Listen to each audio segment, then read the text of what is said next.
ధర్మపురి లక్ష్మీ నరసింహస్వామి వారిని దర్శించుకోవడం చాలా సంతోషంగా ఉందని ఉమ్మడి కరీంనగర్, ఆదిలాబాద్ పట్టభద్రుల ఎమ్మెల్సీ చిన్నమలై అంజిరెడ్డి అన్నారు.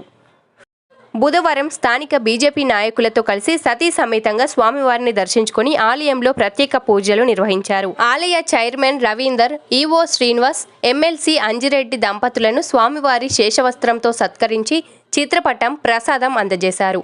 అనంతరం ఎమ్మెల్సీ దంపతులు అనుబంధ దేవాలయాలను దర్శించుకున్నారు. ఈ సందర్భంగా ఆయన మీడియాతో మాట్లాడుతూ ధర్మపురికి రావడం చాలా సంతోషంగా ఉందన్నారు.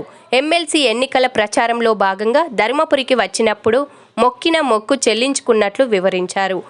రాష్ట్ర ప్రజలు సుభిక్షంగా ఉండాలని స్వామివారిని వేడుకున్నట్లు తెలిపారు. ఈ కార్యక్రమంలో బీజేపీ నాయకులు, కార్యకర్తలు పాల్గొన్నారు.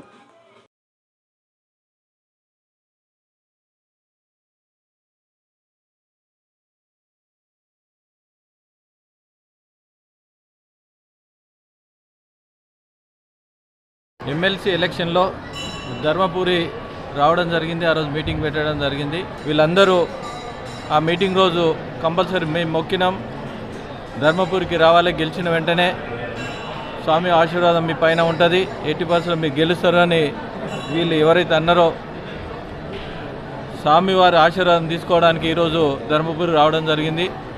అందులో స్వామివారికి ఎల్లవేళలా అందరిపైన ఎవరైతే కష్టపడతారో వాళ్ళందరిపైన ఆశీర్వాదం ఉండాలి. అదేవిధంగా తెలంగాణ రాష్ట్రం పైన ఎవరైతే రైతులపైన అయినా సరే మిగతా వాళ్ళైనా దినదిన అభివృద్ధి చెందాలని ఆశీస్సులు ఇవ్వాలని లక్ష్మీ నరసింహస్వామిని కోరుతా ఉన్నాను. అందరికీ ఆశీర్వాదం ఇవ్వాలని కోరుతా ఉన్నాను.